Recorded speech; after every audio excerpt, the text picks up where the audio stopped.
Hello and welcome to section 2 of chapter 21 for the American pageant. Chapter 21, the furnace of civil war for U.S. history. We're looking at what are we going through?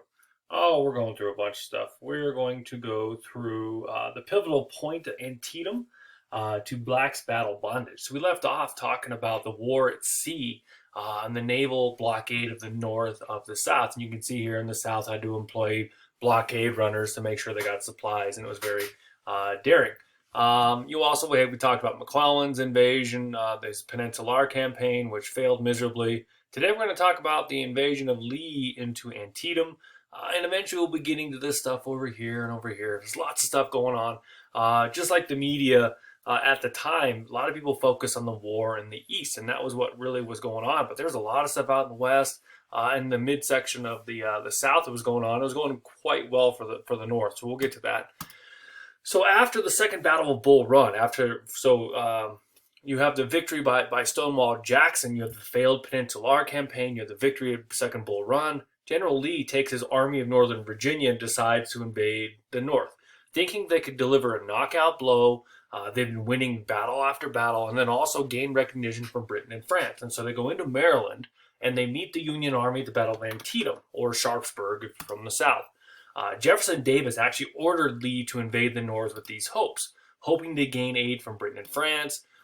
Lee is in Maryland with 45,000 men. He was being pursued by George B. McClellan, who, very cautious, always, got inflated numbers of the opponent, and he just didn't like to really engage in battle. Brilliant general in terms of drilling and instructing and getting the army ready, not really a great field general.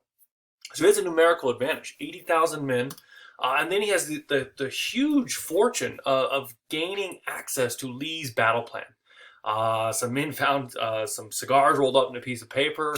Turned out it had all of Lee's plans, his strength, where he was. So they had the exact location of Lee. He knows he outnumbers him. He knows what he's going to do.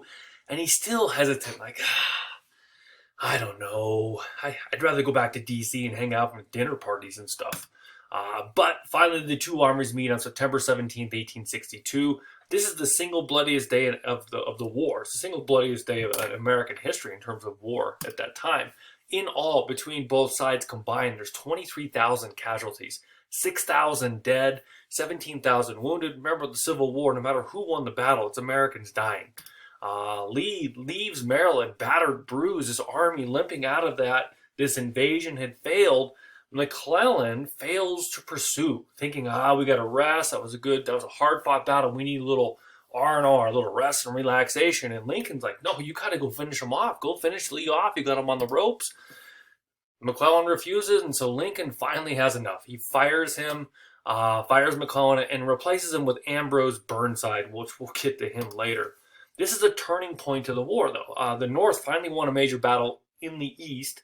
It effectively keeps Britain and France out of the war, and most importantly for the history of the United States, for our culture, for our society, it leads to the Emancipation Proclamation. So here's a picture from the killing fields of Antietam in Maryland there, or Sharpsburg, from September 17th, 1862. These pictures are taken later, usually by the agency of Matthew Brady. In the aftermath of the battle, a lot of the bodies are bloated, actually. So slaves were at the start of the war. They weren't being returned, but they were blocked from helping the army. A lot of slaves, when the war breaks out, were escaping and going to the north, and they wanted to help. They wanted to, one, fight, and they were told no. And two, can we do anything? Can we dig ditches? Can we help load stuff? You name it. They were told, no, you can't do that.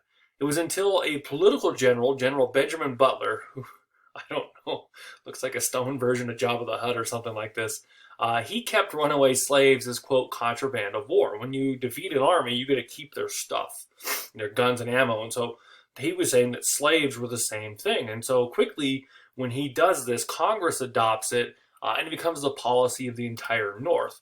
Lincoln, before the war, if you read some of Lincoln's writings, he was opposed to slavery, but he supported gradual, compensated emancipation, which meant that freeing the slaves should be slow, and then the owners should be paid for their property as it was at that time. He also at one point supported back to Africa movements to ship African Americans back to Africa. He changes. He realizes that's wrong, and throughout the war, his views on African Americans and how to handle them changes throughout the war.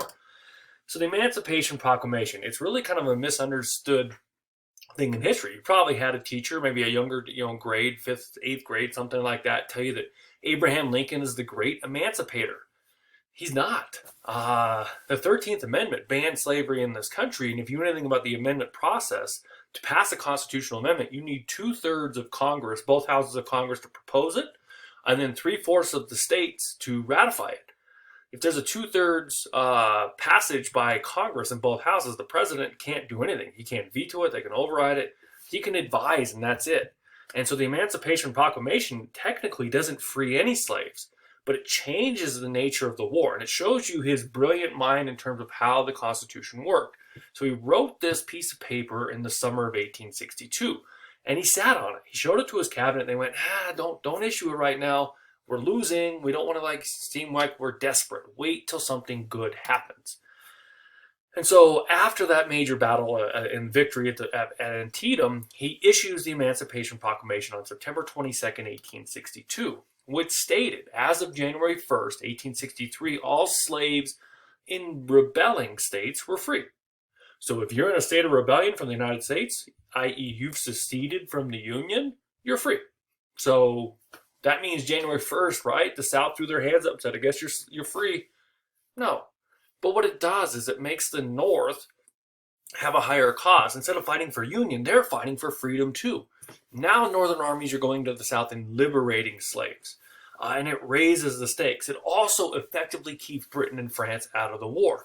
They had already banned slavery. They're not going to fight in this war now because it's over slavery. By 1862, 1863, those border states, Missouri, Kentucky, Maryland, Delaware, they're well enough in hand by the Union armies that they don't have to worry about them fleeing and leaving to the South at that point. So it actually doesn't free anyone technically to start. It encourages runaways, which hurts the economy of the South and disrupts their whole society. It keeps Britain and France out of war. I mean, Queen Victoria read Uncle Tom's Cabin, and legend has it she wept over the book. It gave the North a higher cause. And in slavery, he begins, advising Congress to pass the 13th Amendment, which is the subject of the movie Lincoln, but the president has nothing to do really with the amendment process. It's also brilliant because the states that are in rebellion, because it's a state of rebellion, they fall under martial law. Martial law means the military is in charge. Who's in charge of the military? The president, commander-in-chief. And so this was all constitutional. It all worked within the legal framework of the Constitution. Which he sometimes bent the rules during the Civil War, but for this one he did not. So everything in red in this map is where the Emancipation Proclamation took place. The blue areas, they were subject to the 13th Amendment, and so slavery was still allowed after this in Missouri and Kentucky, in West Virginia, who seceded and joined the North, Maryland, Delaware, a little part of Virginia here, Tennessee was secured by the Northern armies, and also southern part of Louisiana. So the Emancipation Proclamation did not apply to those places because the American government was still in effect until the 13th Amendment banned slavery. So this is how slavery ended in the South. In the green states, they ended it through the Emancipation Proclamation. They didn't. The North did.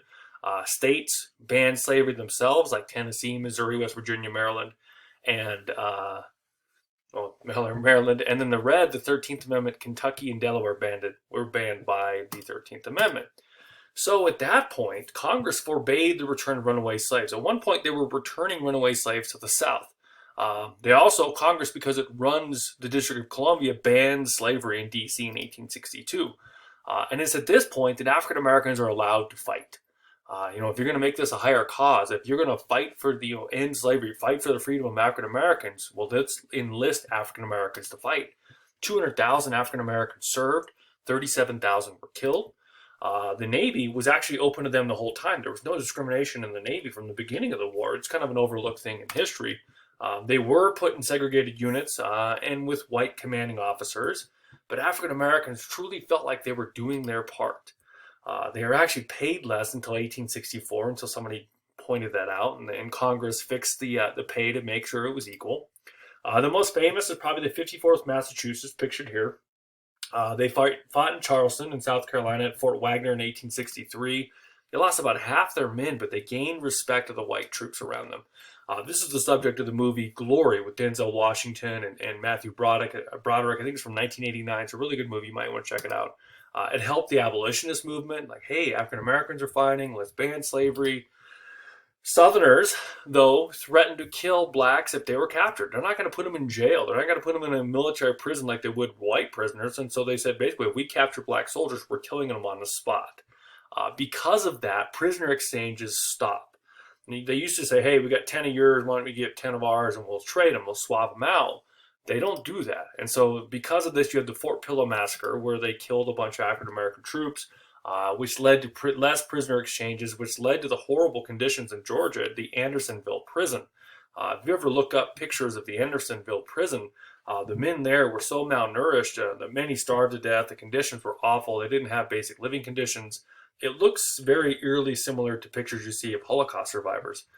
Very, very awful things that were going on there. This is an engraving of the 54th Massachusetts. Pretty cool. And then this is a cool painting by a series of paintings by Thomas Waterman Wood from 1864 to 1865 to 66. This is the African American was contraband, and then he's a recruit, and by the end of the war, he was a veteran. So, and then this is the only known picture of an African American soldier from the Civil War with his family. Kind of a rare thing, very famous picture. It's been in documentaries. So I hope you learned something. If you have any questions, please let me know. Thank you very much for tuning in.